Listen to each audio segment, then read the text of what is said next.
Hello, welcome back to the Copperpot Kitchen. What I want to do today is go through a pack we've put together for you that allows you to enjoy a medieval meal at home.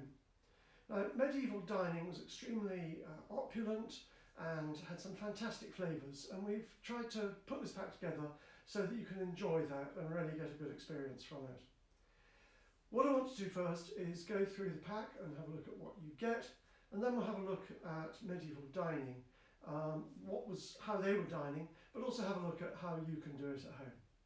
So firstly, let's have a look at the pack. So in the box, we've got a leaflet with some table manners for you, just to help you understand how you should be behaving at the table. There's a pack of Ipocras, which makes a delicious mulled wine. This one's from a recipe from the 1390s, from a cookbook written for the kitchens of King Richard II. That makes a really nice hot or cold spiced red wine. We've got a stew mix, 1596, from a cookbook by a chap called Thomas Dawson. So we're talking about the period of Queen Elizabeth I, William Shakespeare.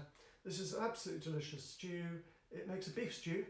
It's fruity with raisins, dates and prunes, and then it's got some lovely spices and it makes a really good rich stew.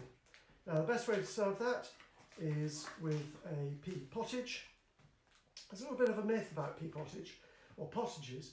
A pottage really was just a thick dish, a bit like it could be a thick chunky soup or what we would call a stew today. There's the myth that pottages were for poor people. This is not a poor person's food. It's got spices, it's got ginger in it, it's got saffron in it. This is a high status pottage.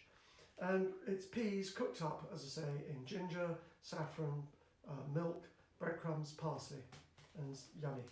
So you're drinking the Ipocras. You can have the stew served on crusty bread with pea pottage.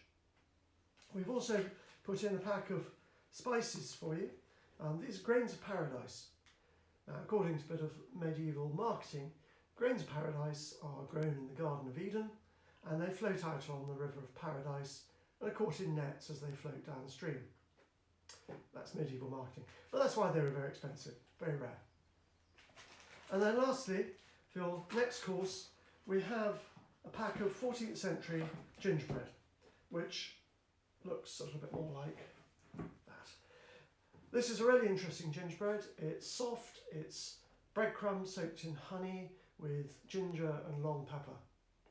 Now, what I would suggest is that you make up from the other side of the leaflet that we've got in the pack. It's a recipe for something called trifle. Not trifle as we would understand it today, but this is whipped cream with rose water, a little bit of sugar and a little bit of ginger.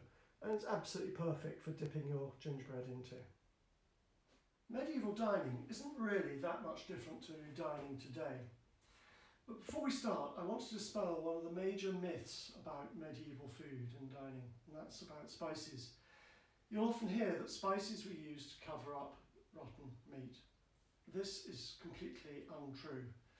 Spices were very valuable. Spices were used because they liked spices, and it was a way of displaying their wealth. If you don't believe me, you can do something, you can try it out for yourself.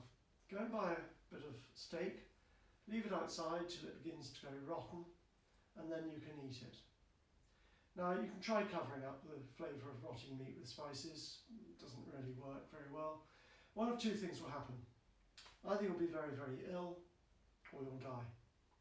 Medieval people knew this, they weren't stupid. So let's put that myth to bed. They had spices because they liked spices. And the spices that we've got in the medieval meal pack, they were the spices they loved eating, and it was a way of displaying their position. Now, medieval dining. One of the most important things about medieval dining was manners, good table manners. And many of those manners we still use today. Now, I'm sure we've all been told, don't put your elbows on the table. This goes back to medieval times, and the reason for it is that a lot of tables in medieval times were trestle tables. And if you put your elbows on the trestle table and it unbalanced, that whole table would go flying, and that wasn't a really good start to a good medieval meal. And there are other ones. Go and wash your hands before a meal. and they had lovely vessels like this that were full of hot water, poured over your hands in a bowl and washed with some herbs, and then dried your hands off on some linen. When you're sitting at the table, don't kick people under the table. So many of these table manners are very reminiscent of sort of modern table manners, and there's a list of medieval table manners on that leaflet in your medieval meal packs. The table setting itself, again, not that different. They had plates. This is a pewter plate. You will have heard of trenchers. These were slabs of bread, 3-day-old bread. It was a special type of bread. It went quite hard, and they were cut up into squares, put down on the table, and you would eat off that trencher. Trenchers then evolved into wooden trenchers, and then into pewter or silver or even gold plates.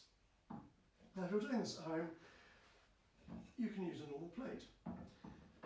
And a spoon. Most of the eating was done from a spoon. Yes, they had their own knives. They carried a knife with them that was used for defence, cutting up things, but also for eating. But generally speaking, all the food was already in bite-sized chunks, or they had a lovely term for it. It's gobbets. We need to bring that term back. Next time you go to a restaurant, you can ask for, I'd like some gobbets of beef, please. And that's a little bite-sized chunk. Stewing steak, if you like, so that everything was able to be eaten with a spoon. Forks don't come until later. I've got a replica medieval fork. They're more like sort of fruit forks, and they were for picking food up, putting on your plate, and then you might have eaten it with your hands or a spoon. Now, some of you will have this idea of medieval dining. It's where you've got elbows on the table, you're chewing away at a chicken leg, chucking it on the floor, and everything else. I'm sorry, that's Hollywood. It's nonsense. They were much, much better behaved than that. They had napkins. Now, napkins were a little bit more like a modern tea towel. They were quite long. That's folded 3 still, because they went over your shoulder like that. And you can wipe your hands on it, wipe your mouth, and keep you nice and clean. So if you're doing it at home, either have a napkin draped over your shoulder, or use a clean tea towel, a single plate, a spoon, no knives, no forks, and any old cups, glasses, whatever. You can have some salt on the table. Salt was very valuable, and that was important. Again, a way of displaying how wealthy you were. So, I hope you enjoy your medieval meal. Thanks very much.